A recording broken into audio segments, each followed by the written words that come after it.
हमने देखा था कि भाई ये कैसे आपका आउटपुट इसका निकल सकता है, इसका आउटपुट। अब इसको आपको दूसरा स्टेटमेंट इसका है कि इसको फॉर लूप में कन्वर्ट कराओ।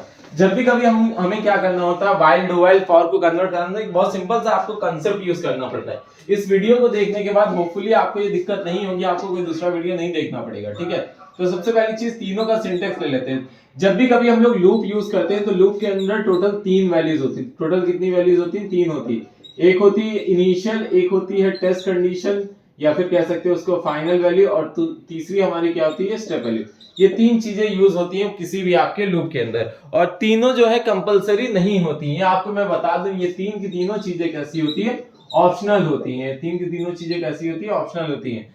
आपको इनिशियल नहीं देना है, कहीं ऊपर देना आप दे सकते हो। टेस्ट कंडीशन नहीं लगाओगे तो लूप इनफिनिट चला जाएगा। स्टेप नहीं लगाओगे तो आपकी वैल्यू में इंक्रीमेंट नहीं होगा, बट ऑप्शनल होती है, ठीक है। तो सबसे पहली चीज फॉर लूप को देखते हैं। फॉर में क्या होता है? यहाँ पे इनिशियल हम लोग लेते हैं, आपको जो भी लग रहा हो कि इनिशियल होगी, फिर वो टेस्ट कंडीशन, उसके बाद फिर आप क्या करोगे, आप यहाँ पे स्टेप वैल्यू लिख देते हो। यहाँ पे क्या लिख देते हो? स्टेप वैल्यू लिख देते हो, और ब्रैकेट को ओपन करके यहाँ पे अंदर जो भी स्टेटमेंट्स होते हैं उनको। सबसे पहली चीज समझिएगा, स्टेप्स किस स्टेप्स में आपका सोल्यूशन इसका जा रहा होता है, वही मेन क्रैक होता है इसके अंदर। First step, second step, third step, उसके बाद फोर्थ स्टेप। फोर्थ स्टेप के जाने के बाद फर्स्ट, सेकंड, थर्ड, फोर्थ के जाने के बाद वापस से फर्स्ट पे नहीं जाता, उसके बाद सेकंड पे जाता है, थर्ड पे जाता है, फोर्थ पे जाता है, फिर सेकंड पे जाता है, थर्ड पे जाता है, फोर्थ पे जाता है, अनटिल कंडीशन क्या नहीं हो जाती है? फॉल्स नहीं हो जाती है, ठीक है। ये तो हो गया आपका फॉर लूप। व्हाइल की बात करते हैं तो व्हाइल के अंदर सबसे पहली चीज, इसके अंदर देखिए, फॉर के अंदर सारी स्टेटमेंट्स क्या होती है? सेम लाइन में होती है। फॉर के अंदर सारी स्टेटमेंट सेम लाइन में होती है, बट कंपलसरी नहीं है। मैं अभी चीज बता रहा हूं, सब कुछ ऑप्शनल है, आपके लॉजिक के ऊपर है। तो पूरा का पूरा क्या होता है? Logic based. इसके अंदर व्हाइल के अंदर क्या होता है? सब कुछ डिफरेंट लाइन में होता है। तो व्हाइल के अंदर क्या करते हैं हम लोग? सबसे पहले लेते हैं इनिशियल वैल्यू। सबसे पहले लेते हैं क्या हम लोग? Initial value. इनिशियल वैल्यू लेने के बाद आपको व्हाइल कीवर्ड यूज करके यहाँ पे हम लोग कंडीशन लगाते हैं। यहाँ पे हम लोग क्या लगाते हैं? कंडीशन लगाते हैं। ब्रैकेट को ओपन करते हैं, और लास्ट में यहाँ पे हम लोग क्या करते हैं? स्टेप वैल्यू देते हैं। लास्ट में स्टेप वैल्यू देते हैं।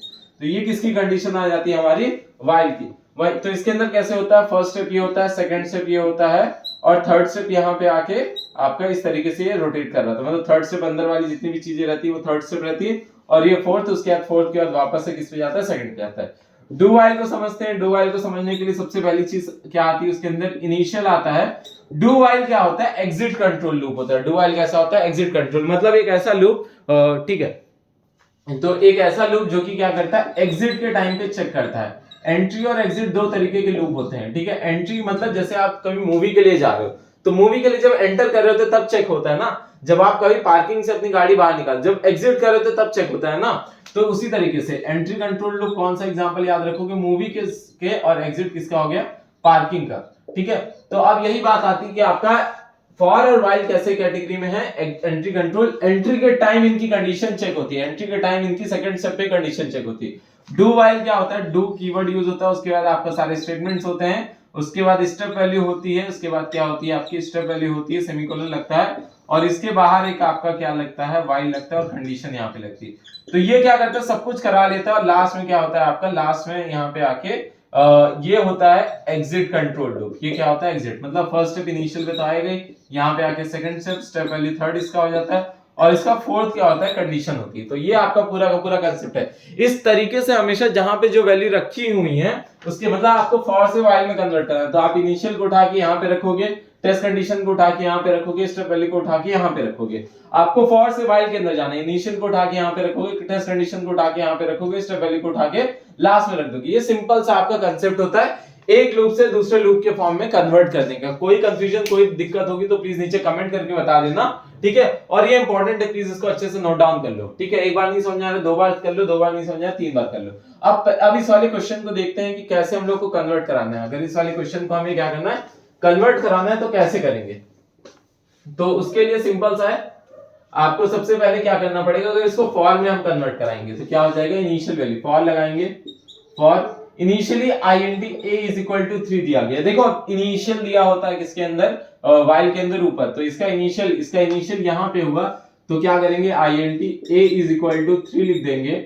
उसके बाद टेस्ट कंडीशन दी गई, टेस्ट कंडीशन यहाँ पे होती है, यहाँ से इसको मैच करो और उसके बाद इसके अकॉर्डिंग रख दो, तो a is less than equal to 10। उसके बाद फिर क्या हुआ आपका? स्टेप वैल्यू लास्ट में कुछ है नहीं, तो इसको क्या लगा दोगे? सेमीकोलन लगा दोगे। इसको क्या लगा दोगे? सेमीकोलन लगा दोगे। लास्ट में होना चाहिए था, कुछ नहीं, मैंने अभी बताया था ऑप्शनल होता है, तो यहाँ पे आपने सेमीकोलन लगा दी। फिर a प्लस प्लस अंदर की बॉडी को एज इट इज कॉपी कर दो। If a is equal to 5 हो जाएगा तो आपका क्या है कंटिन्यू। उसके बाद यहाँ पे ये मैं पूरा सोल्यूशन कर रहा हूँ। उसके बाद क्या है सिस्टम, जितने जैसे जितने ब्रैकेट दिए, जैसे जो चीजें दी गई हैं आप उसको ऐसे ही नोट डाउन कर दो उठा के पूरा का पूरा। उसके बाद ये ब्रैकेट आपका क्या हो गया, क्लोज हो गया। देखिए मैंने बताया था ना ये सारी चीजें ऑप्शनल होती हैं, तो अब इस क्वेश्चन के अंदर स्टेप वैल्यू नहीं दी गई थी, तो आपने क्या किया, स्टेप वैल्यू को यहाँ पे ऑप्शनल छोड़ दिया, सेमीकोलन लगा के छोड़ दिया, ठीक है। और ये वाली बाकी के अंदर के सारे स्टेटमेंट्स को एज इट इज कॉपी कर दिया, ठीक है। अब यही सेम चीज अगर डू वाइल से करना होता तो कैसे करते हैं, इसको सेम को अगर डू वाइल में कन्वर्ट करना होता। होपफुली इतना अच्छे से क्लियर है, इसको मैं इरेज कर रहा हूं ताकि आप अगर नोट डाउन नहीं किया तो प्लीज नोट डाउन कर लेना। अब आगे बढ़ते हैं। कुछ बच्चों को मैंने देखा आधी वीडियो देखते हैं, आधी देखने के बाद छोड़ देते हैं। भाई देखो बहुत सिंपल सी चीज है, अधूरी नॉलेज बहुत खतरनाक होती है, तो अधूरी नॉलेज मत रखो। वाइल को डू वाइल में कन्वर्ट करना है तो सबसे पहले इनिशियल लिखेंगे int a is equal to आपका क्या हो जाएगा 3 हो जाएगा। उसके बाद डू का लगाएंगे, डू के बाद ब्रैकेट को ओपन करेंगे, कंडीशन सारी लिखते चलेंगे a प्लस प्लस। उसके बाद क्या कर देंगे हम लोग a plus plus if a is equal to 5। उसके बाद फिर क्या हो जाएगा कंटिन्यू, इसके अंदर क्या लगा हुआ है कंटिन्यू लगा हुआ है। उसके बाद फिर आपका sop system dot out dot print.